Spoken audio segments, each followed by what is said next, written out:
आगरा धर्मांतरण मामले में पुलिस ने मास्टरमाइंड को गिरफ्तार किया है। यह मास्टरमाइंड कोई और नहीं बल्कि अब्दुल रहमान उर्फ चाचा है और इसको नॉर्थ ईस्ट दिल्ली के दयालपुर इलाके से गिरफ्तार किया है। दरअसल इसने आगरा से जो दो बच्चियों को गायब हुई थी उस मामले में जब ये बच्चियां दिल्ली पहुंची तो वहां पर इन दोनों लड़कियों के दिल्ली में रुकने का इंतजाम किया, उनके खाने पीने का इंतजाम किया, उनको पैसे का इंतजाम किया और उसके बाद उनको कोलकाता भिजवाया था। ये अब्दुल रहमान कोई और नहीं बल्कि जो कलीम था जिसको 2021 में दिल्ली के शाहीन बाग से धर्मांतरण केस में एटीएस ने गिरफ्तार किया था और उसको 2024 में कोर्ट से उम्र कैद की सजा मिली थी, उसका ये राइट हैंड था। और जब कलीम को गिरफ्तार किया गया तो उसके बाद अब्दुल रहमान ही वो शख्स था जिसने कलीम के धर्मांतरण गैंग को आगे बढ़ाया और लोगों का ब्रेन वॉश कर ये धर्मांतरण कराता था।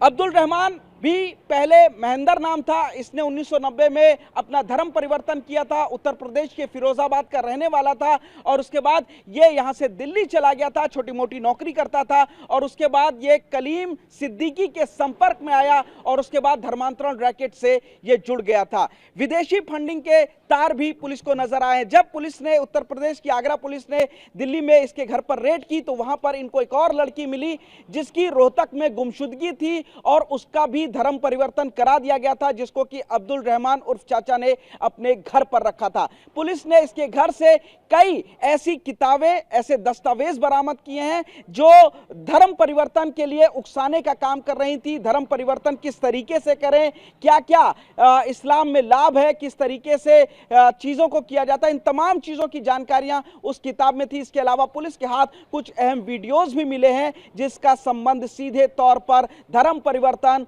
आईएसआईएस और लश्कर से जुड़ता हुआ नजर आ रहा है। पुलिस का साफ तौर पर कहना है कि जो दोनों लड़कियां आगरा से 2025 मार्च 24 तारीख को गायब हुई थी वो लोगों को कोलकाता भिजवाया गया था। जब ये दिल्ली पहुंची तो दिल्ली में रुकने का जो पूरा खर्चा था वो सब अब्दुल रहमान उर्फ चाचा ने किया था। उसके बाद जो टीम वहां पर पहुंची आगरा में उनको रेस्क्यू करा गया, उनका पूरी तरीके से ब्रेन वॉश कर दिया गया था और उन लोगों ने इस्लाम धर्म को कबूल कर लिया था। उनमें से एक बड़ी लड़की ने अपनी AK-47 के साथ फोटो भी सोशल मीडिया पर लगाई थी और यह साफ हो चुका है कि इनको टेररिस्ट की तरीके से इस्तेमाल किया जाना था। इनको जल्द ही टेररिस्ट की जो ट्रेनिंग थी वो दिया जानी थी और इस पूरे मामले में जो फंडिंग थी वो विदेश से हो रही थी। दुबई, लंदन, कनाडा और यूएस से लगातार फंडिंग चल रही थी। कितने करोड़ की फंडिंग हो रही थी अब इसको जानने के लिए पुलिस अपने पूरे नेटवर्क को खंगाल रही है। अब इस पूरे मामले में आईबी, एटीएस, एसटीएफ के अलावा एनआईए भी जल्द ही इस पूरे मामले में जो आरोपी हैं उनसे पूछताछ करेगी। फिलहाल मास्टरमाइंड अब्दुल रहमान सहित 11 लोगों को पुलिस ने देश के 7 अलग अलग राज्यों से गिरफ्तार किया है। इनमें आयशा नाम की लड़की काफी अहम हो जाती है जिसको कि गोवा से गिरफ्तार किया गया, जिसको डायरेक्ट कनाडा से फंडिंग आती थी और उन पैसों का इस्तेमाल धर्म परिवर्तन कराने और ब्रेन वॉश कराने के लिए किया जाता था। फिलहाल आगरा का वो जूता व्यापारी काफी खुश है जिसकी दोनों बच्चियां धर्म परिवर्तन करके या ब्रेन वॉश होने के बाद वो लोग कोलकाता चली गई थी और आगे वो लश्कर के कैंप में भी शामिल हो सकती थी। अब वो सकुशल हैं और आगरा पुलिस ने उनको सकुशल बरामद कर लिया और इस पूरे मामले की जांच की जा रही है। कैमरामैन कपिल के साथ पुनीत शर्मा, TV9 भारतवर्ष, आगरा।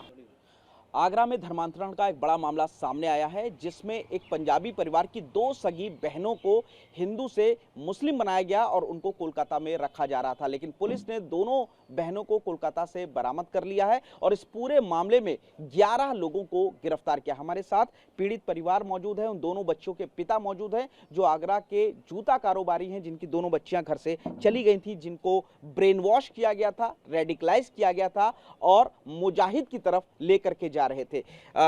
सर, आपकी दोनों बेटियां इस पूरे मामले में धर्म परिवर्तन का शिकार हुई हैं गैंग का, किस तरीके से शुरुआत हुई, कहां से आपकी बेटी को रेडिकलाइज किया जाने लगा?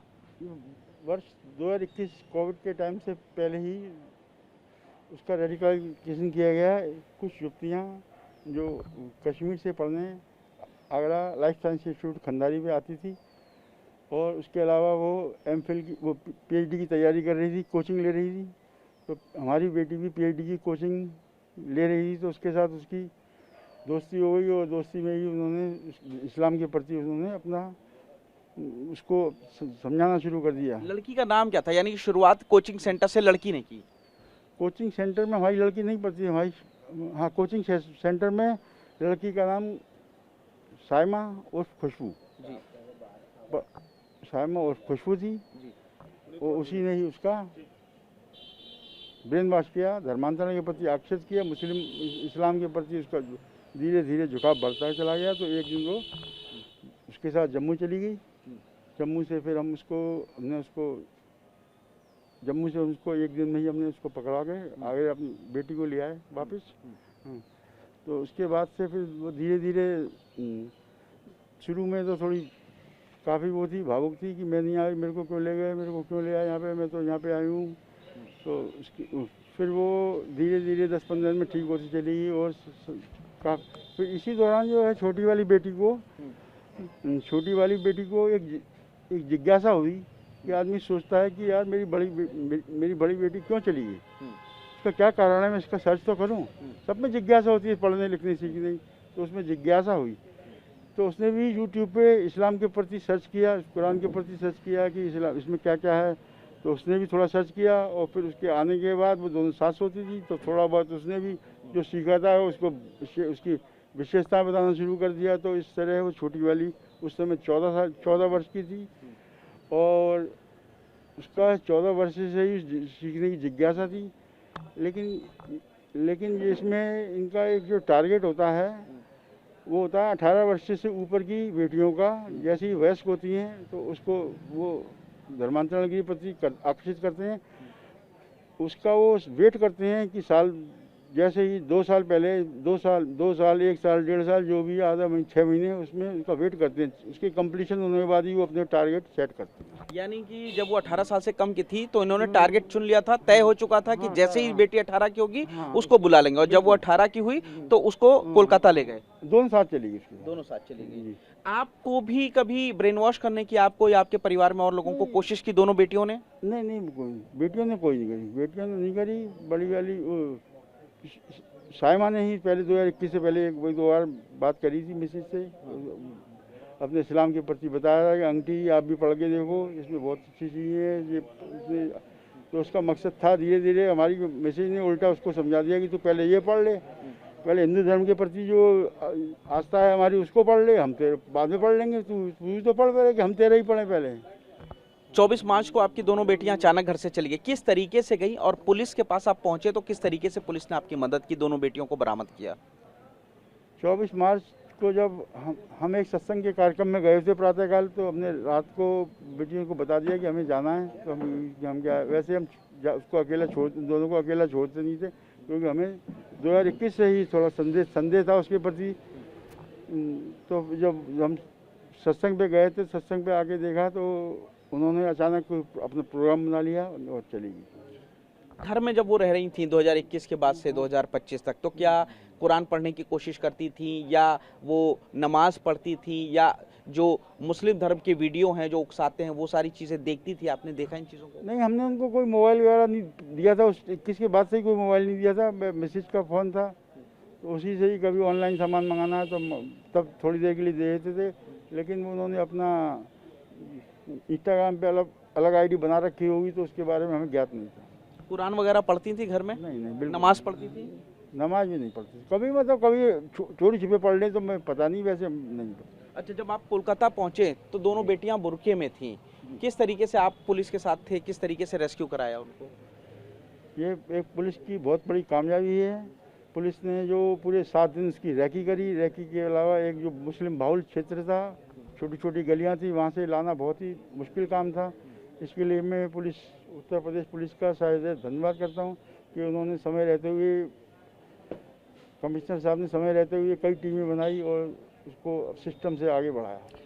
अभी भी वो लोग बात करती हैं मुस्लिम धर्म के प्रति झुकाव की, अभी भी उनको जो है काउंसलिंग की जा रही है, तो किस तरीके से आप इस चीज़ को देखते हैं कि अभी वो पूरी तरीके से हिंदू धर्म के प्रति उनका झुकाव नहीं हुआ है? नहीं, अभी नहीं हुआ। अभी टाइम लगेगा उसके अंदर। अभी उनकी काउंसलिंग चल रही है, हमारे IPS अधिकारी भी दे रहे हैं और कमिश्नर साहब ने भी हमें आश्वासन दिया है कि आपकी जितनी भी मदद होगी ज़्यादा से ज़्यादा मदद करी जाएगी। अच्छा, इसमें आईएसआईएस के भी संपर्क आ रहे हैं, लश्कर का भी नाम आ रहा है। आपकी बेटी ने एक फोटो भी अपलोड की थी जिसमें AK-47 की एक बंदूक लिए हुए चीजें थी। वो क्या है, किस तरीके से मुजाहिदा बनना चाहती थी? उसने लिखा भी है सोशल मीडिया पे कि मैं मुजाहिदा बनना चाहती हूँ और इस्लाम के लिए कुर्बान होना चाहती हूँ। वो उसने मजाक ही मजाक में, ऐसे बचपना होता है ना, उम्र कितनी होती है, बचपना होता है, उस जैसे डाल दिया। बड़ी वाली बेटी को अब जब लेके आए, उसको इतना बुरा लगा, उसको इतना डांटा उसको कि तूने ऐसा क्यों किया, तू हमें फंसवा रही है। ऐसा उसमें कुछ था नहीं, मतलब उसने सिर्फ शौक शौक में ही फ़ोटो लगाई। विदेशी फंडिंग का भी मामला आ रहा है कि ये जो विदेशों से, लंदन से, कनाडा से, अमेरिका से इनको पैसा दिया जाता था, दुबई से, और इस तरीके से टारगेट किया जाता था। लश्कर का भी हाथ सामने आ रहा है, एक बड़ा नेटवर्क है, उसके बारे में। हाँ, इसमें कई खाते इन्वेस्टिगेशन टीम ने खंगाले हैं, उसके अंदर क्लू मिले हैं इनको, इन्वेस्टिगेशन टीम को, सर्विलांस टीम को। तो उसकी डिटेल ज़्यादातर पुलिस के साक्ष्य में ही उपस्थित है। आपको तभी पता लगा जब लड़की जम्मू कश्मीर चली गई थी पहली बार 2021 में? जब हमें तब एक दिन जैसे हमने गुमशुदगी की रिपोर्ट लगाई, उसकी एक 48 घंटे के अंदर हम उसको ले आए। अच्छा। हाँ, वो मामला ऐसा हुआ कि उसकी एक बड़ी सिस्टर जो जम्मू में रहती थी, तो उसके यहाँ रुकवाया, उसने खाना वाना खिलवाया। और जब हमने पूरी पुलिस टीम से कहीं फ़ोन करवाया, कहीं अपने फ़ोटो वोटो वहाँ चस्पा करवा दी, क्योंकि हम पे उसका नंबर था, मोबाइल नंबर साइमा का। तो जो फ़ोटो वगैरह चुकाई, तो वहाँ जगह जगह फ़ोटो लग गई, तो उनको लगा, पुलिस का भी प्रेशर आ रहा था, तो उन्होंने कहा इसको कश्मीर लेके अनंतनाग लेके चलते हैं। अनंतनाग की रहने वाली थी, वो 170 किलोमीटर दूर था ऊपर। तो इन बिटवीन क्या हुआ, 10 किलोमीटर ही चले थे गाड़ी से, छोटी छोटी गाड़ियाँ चलती हैं जिसमें 4 से सवारियाँ ही होती हैं, 10 किलोमीटर ही चले थे। कुदरत का कोई एक करिश्मा हुआ, उस दौरान लैंड स्लाइडिंग हो गई। लैंड स्लाइडिंग के अंदर हमारी बेटी और वो साइमा दोनों पकड़ ली गई। अच्छा, ये बताइए, जब वो बेटी आपकी वापस आई 2021 के बाद से, तो आप लोगों को भी बोलती थी इस्लाम धर्म के बारे में, उसकी अच्छाइयाँ गिनाती थी? वो अपना ही करती थी, मतलब शुरू में आने के बाद, फिर धीरे धीरे उसका हम क्या, उसका झुकाव कम होता है, अपना ही करती थी जो कुछ करती थी। हमें कहती थी पढ़ो, लेकिन हम क्यों पढ़े। हमने कहा पहले हमारा संदेश है कि एक ऐसा ग्रंथ है सत्यात प्रकाश, मैंने उसको कई बार पढ़ने के लिए भी कहा, मैंने कि इस पुस्तक को पढ़ो, इसमें सब ज्ञान है पूरे देश का, पर वो पढ़ने को समझने को तैयार नहीं। दोनों बेटियों ने इस्लाम धर्म कबूल किया, 2 मुस्लिम लड़के भी उनके साथ वहाँ पर रह रहे थे बकर महल में। सकुशल बुरा करके अब पुलिस छुड़ा करके लेके आई है, क्या कहना चाहेंगे? किस तरीके से वो ISIS के नेटवर्क से बची, लश्कर के नेटवर्क से बची? हाँ, आगे क्या उनकी योजना क्या थी वो तो आप सबको पता ही है। आज के समय में वो जब ले आए, तो वो अब हम संतुष्ट हैं अपनी पुलिस की कार्रवाई से। मानते हैं कि आतंकवादी बनने से बच गई फिलहाल? अभी तो इतना जल्दी तो नहीं होता, क्योंकि उन्होंने वहाँ पे अपना ही कुछ ट्यूशन पढ़ाना शुरू कर दिया था 1-2 बच्चों को, और प्लस 1-2 जगह इंटरव्यू दिया था, उनके अपॉइंटमेंट भी 2 हो गए थे। उनको होनहार बेटियाँ हैं, तो होनहार बेटियों को 100 बेटियाँ, लेकिन आगे हो सकता था, डर था? आगे बिल्कुल होने की संभावना थी, बिल्कुल आतंकवादी बन जाती। बिल्कुल मतलब अगर फौरन निकल जाती बाहर, तो 100% यही होना है। अच्छा, ये बताइए, जो आरोपी पकड़े गए हैं 11, इनमें से किन किन के संपर्क में आपकी बेटी थी? सिर्फ वो 2 कलकत्ता के हैं, रित बनिक और एक मुस्लिम युवक है, उसके संपर्क में ही थी, तो थोड़ी उसकी हेल्प कर रहे थे। कभी कोई जरूरत होती थी तो सामान ला के दे देते थे। कोलकाता ही क्यों गई, किस तरीके से? कौन कोलकाता? इन्होंने रित बनिक ही था, उसने ही कहा था कि आप यहाँ पे आ जाओगी तो यहाँ पे सेफ रहोगी, आप कोलकाता। नहीं, तो वो उसके फोन के जरिए संपर्क में थी या सोशल मीडिया के? दिल्ली से ही उसको किसी ने नंबर दिया था, इससे संपर्क कर लेना, इससे कर लेना, तो आगे हेल्प करते जाए। उसमें तौर पे पिता हैं, भावुक भी हैं, खुश भी हैं कि उनकी बेटी आतंकवादी बनने से रह गई है, बच गई है, पुलिस उसको सकुशल छुड़ा के लेके आई है।